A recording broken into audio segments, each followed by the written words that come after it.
Graça e paz a todos os irmãos em Cristo Jesus. Irmãos, vamos falar hoje sobre a palavra de Deus que está em Gênesis 38, 13 em diante. A história de Judá e Tamar. Ou seja, não negocie as coisas que Deus te deu, assim como Judá negociou. Entregou o selo, entregou o cajado, entregou o lenço.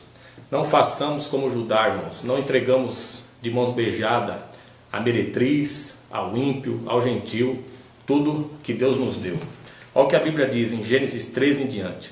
Esse fato foi comunicado a Tamar. Eis que teu sogro sobe a Tiná para acompanhar e tosquear as suas ovelhas. Então ela trocou de roupa, abandonou as suas roupas próprias de viúva e o cobriu o rosto com um véu, com a intenção de não ser reconhecida. E foi sentar-se à entrada da cidade de Enaim, que fica no caminho para Tiná.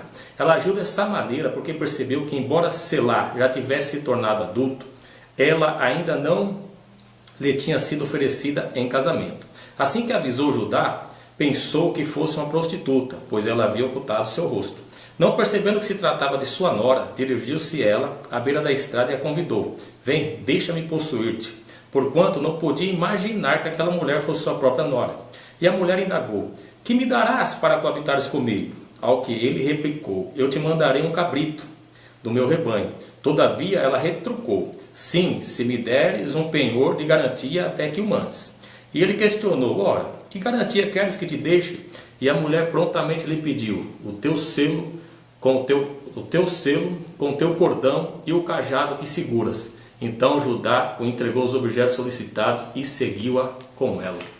Irmãos, vamos ver no estudo que nós fizemos aqui o que significa cajado, o selo, o cordão e o cajado. O selo é a primeira coisa que o homem de Deus jamais pode negociar.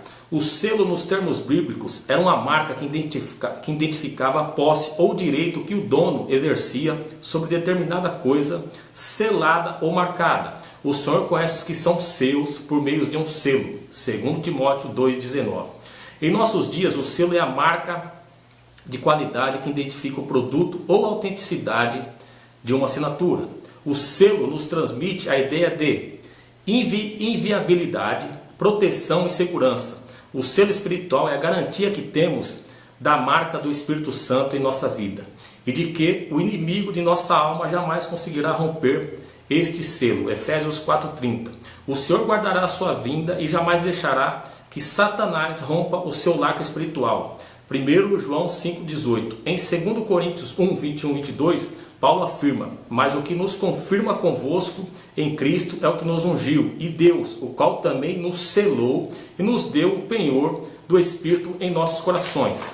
Agora o que significa, irmão? O lenço ou cordão. O lenço ou cordão é a segunda coisa que o homem de Deus não pode negociar. O lenço ou cordão que Judá havia deixado com Tamar era, na realidade, o seu cinto de pastor. O cinto na Bíblia é símbolo de firmeza de caráter. Em Lucas 12:35, Jesus disse, estejam cingidos os vossos lombos e acesa as vossas candeias. O cinto é para estar firmado nos lombos, por isso não pode ser negociado. O cinto da verdade é uma das peças-chave da armadura de Deus. Efésios 6,14. A verdade é inegociável. Provérbios 23:23. O lenço ou cordão é a garantia da estabilidade pessoal e por isso jamais pode ser negociado. Eclesiastes 4:12. Agora estudo sobre o cajado. O cajado é a terceira coisa que o pastor jamais pode negociar. O cajado é o símbolo de autoridade ministerial. A autoridade espiritual que Deus nos deu jamais pode ser negociada. Em Êxodo 12:11, o povo de Israel deveria estar em prontidão com os lombos cingidos, as sandálias nos pés e o cajado na mão. Davi não abriu mão de seu cajado para enfrentar o seu inimigo. 1 Samuel 17:40. Benai atacou o inimigo com o seu cajado. 2 Samuel 23:21. O cajado é uma das armas imprescindíveis para o exercício ministerial do pastor. Salmos 23:4. Conclusão, irmão, do assunto da história aqui, nunca negocie os valores espirituais e ministeriais que Deus lhe deu. Nunca troque o que Deus lhe deu por nenhuma vantagem aparente. Ou seja, irmão, nossa conclusão é que nunca troque nada do que Deus te deu, irmão, por algo momentâneo, aparente ou pela visão dos olhos. Às vezes Deus te deu uma bela namorada, uma mulher de Deus, o coração de Deus, e às vezes você na academia, no seu serviço, no ônibus, no metrô, você acaba negociando aquilo que Deus te deu. Às vezes Deus te deu uma bela noiva, uma bela de uma esposa, uma mulher de Deus, talvez uma academia, talvez uma rodinha de amigos, talvez dentro do metrô, dentro do ônibus, ou em qualquer outro lugar, você acaba negociando o que Deus te deu.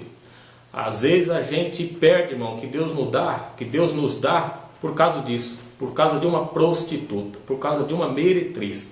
Às vezes você tem um ministério fiel, como o pastor Paulo Júnior, Hernandes Dias Lopes, pastor Rogério Pardini, Anderson Moraes, Isaías de Oliveira, entre outros, homens que pregam a palavra e não se curvam, irmão, a esse mundo aqui, onde você chega numa igreja e o pastor fala, ó, isso que você preparou, esse estudo para essa igreja aqui, para o dia de hoje não dá, porque tem muitos irmãos aqui que são fortes financeiramente e dão dízimo bom. A palavra que você tem que trazer, você tem que agradar a eles, porque se você agradar a eles, a igreja vai estar bem, a igreja vai caminhar. Negativo, irmãos, temos que agradar a Deus, a palavra tem que ser verdadeira e fiel, sem meninice. Então não negocie o seu ministério, não negocie tua esposa, tua namorada, tua noiva, não negocie nada do que Deus te deu, irmão. Pode ser bens materiais, espirituais, ministeriais.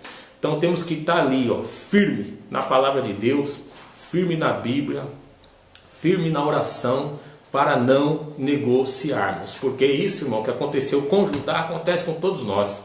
Uma bobeada, irmão, se você não prestar atenção, você já negociou e nem sabe. Quando você vai ver, você perdeu teu bordão, teu selo, teu lençol, teu cajado, em outras versões bíblicas, acaba perdendo tudo. Então vigie, irmãos, vamos estar firme na palavra, na oração, para que não aconteça com a gente que nem aconteceu com Judá. Tá bom? Esse foi um simples estudo que nós fizemos aí. Alguns irmãos perguntam, só deixando aqui para terminar o vídeo, falei, irmão, por que você costuma deixar as frases bíblicas no vídeo? Porque se não tiver base e fundamento, não adianta nada. É o que eu costumo dizer. Se você falar alguma coisa da Bíblia e não vir com base nem fundamento bíblico, não é bíblico, não adianta nada. Muitas pessoas que estudam a Bíblia, estudam o judaísmo messiânico, sabem que tem que ser que nem Bereano, tem que ser que nem os Midrash. Pesquisar, investigar, esmiuçar algo sobre aquilo que você está lendo. Judeu messiânico, irmão, se for ler qualquer versículo na Bíblia, se tiver um homem, pode ter certeza que eles vão quebrar a cabeça, estudar tudo, correr o mundo para saber o nome daquele homem. Então temos que ser assim. Por isso que nos meus vídeos sempre vai ter as bases bíblicas, porque senão não adianta falar da Bíblia, tem que ter base bíblica, tá bom? E não se esqueça, não negocie o que Deus te deu. Tome cuidado na academia, no ônibus, no metrô, toma cuidado na rua, toma cuidado quando você for almoçar com seus amigos, com o ímpio, porque a conversa do ímpio acaba inflamando, encobrindo o cristão, e a você acaba negociando, às vezes, a tua namorada que está do outro lado, a tua noiva, a tua esposa, e vice-versa. As irmãs a mesma coisa, tem que vigiar, porque senão Satanás usa umas irmãzinhas aí para tirar o foco de Cristo, tá bom? Que Deus abençoe a vida de todos, fique na paz, amém.